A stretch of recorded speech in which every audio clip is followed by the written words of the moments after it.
découvrir à Noël un Dieu qui se présente à nous comme un enfant. À l'agonie, il se présente à nous comme un mendiant. Et en nous proposant de nous livrer à lui parce qu'il nous aime, dans un souci de réciprocité. C'est-à-dire que nous découvrions, quand nous lui disons « c'est toi qui compte », que lui nous dit l'inverse, il nous dit exactement la même chose. Mais non, c'est toi que j'aime, c'est toi qui compte, j'attends la réciprocité de ton amour. Or cela, c'est le mystère de la Pentecôte. C'est tout le mystère de la Pentecôte, que ce mystère n'est pas au-delà des mers, ni dans le ciel, ni je ne sais où, mais qu'il est dans notre cœur, qui nous investit, qui nous habite, qui nous enveloppe. C'est notre mystère, que nous sommes appelés, comme disaient les premiers pères de l'Église, à devenir Dieu, pas simplement par des idées, mais devenir Dieu réellement, non pas simplement en fantasmagorie, en gesticulation ou autre, que Dieu nous habite. Pressentir que nous sommes la louange vivante de Dieu, comme dit saint Paul, que les trois personnes bienheureuses nous ont investis, qu'elles nous habitent, qu'elles sont nos compagnons intérieurs, et que c'est vrai. Alors c'est vrai. Il faut admettre en même temps que c'est normal d'avoir peur, de connaître une certaine peur. Si le Christ ne nous avait pas promis de nous donner son Saint-Esprit, son esprit, pour connaître ce qu'il était en réalité. Alors je vous propose une parabole qui exprime en même temps la merveille et la peur de cette habitation divine en nous, que l'on peut ressentir en face de l'invitation de Dieu. C'est une parabole que j'intitulerai simplement « Comme un bonhomme de neige ». Oh, nous cherchons tout le temps des titres ou des réalités qui nous fassent comprendre. Eh bien là, vous comprendrez. Je garde simplement comme titre « Comme un bonhomme de neige ».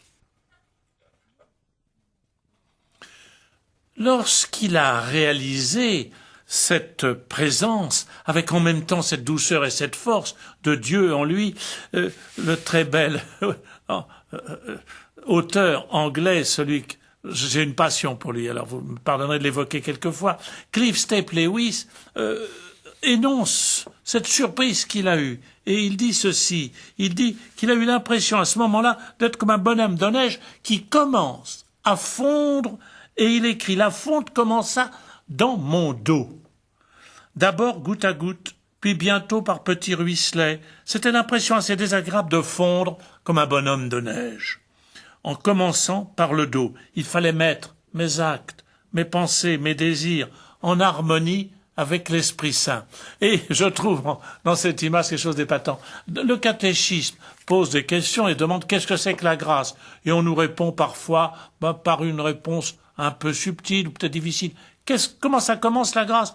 Tout simplement, comme si on était un bonhomme de neige qui commence à fondre dans le dos. Tout est dit. Et Lewis raconte très bien comment il a tout fait pour récuser, pour s'évader, pour ne pas subir cette fonte. Il en appelle aux philosophes, il en appelle à l'idéalisme, c'est-à-dire à la splendeur des idées. Oh, il était pour les idées sur Dieu, mais commencer à fondre, c'était autre chose. À des considérations intellectuelles ou philosophiques, il en était là. Puis il ajoute « Mon adversaire », il s'agit donc de Dieu, n'insistait pas, il refusait d'en discuter, il disait seulement « Je suis le Seigneur, je suis ce que je suis celui qui est, je suis ». Et Lewis ajoute « D'aimables agnostiques ou incroyants parlent joyeusement de la recherche de Dieu. Mais pour moi, dit Lewis, dans l'état où j'étais, ils auraient pu aussi bien me parler de la recherche du chat par la souris. » La rencontre de Ming ou de Huaton au premier acte de Siegfried dans Wagner m'offrait l'image de ma situation d'alors. Je n'avais qu'une envie, c'est de dire « je n'ai pas envie d'avoir des espions et des curieux. Je voudrais être seul. » Voilà, conclut Lewis. Ne serait-ce pas la vraie raison? Cachés, subtils, nous voudrions être seuls. Et alors, nous nous protégeons, en restant à des discussions, en restant à des idées, un peu comme dans des réunions de syndicats, on avance des idées, on repousse les décisions, etc. Et nous luttons pour défendre les dernières consolations qui nous restent, comme quelqu'un qui pressent que s'il accepte d'être aimé, ça va être une toute autre histoire entre Dieu et lui. Il ne s'appartiendra plus à lui seul. Parce que dorénavant, dans sa vie, il y a une autre présence. Désormais, la réalité, le but, la fin ultime, tout ce qui polarise l'existence la plus profonde, le bonheur, viennent de la présence d'un autre, aussi et d'abord de lui. Si Shakespeare et Hamlet pouvaient jamais se rencontrer, il faudrait bien que Hamlet accepte que ça soit grâce à Shakespeare, ainsi de nous, en face de Dieu. Un jour, on commence à découvrir que la vie de l'autre est devenue la nôtre, de totalement neuf, de merveilleusement neuf.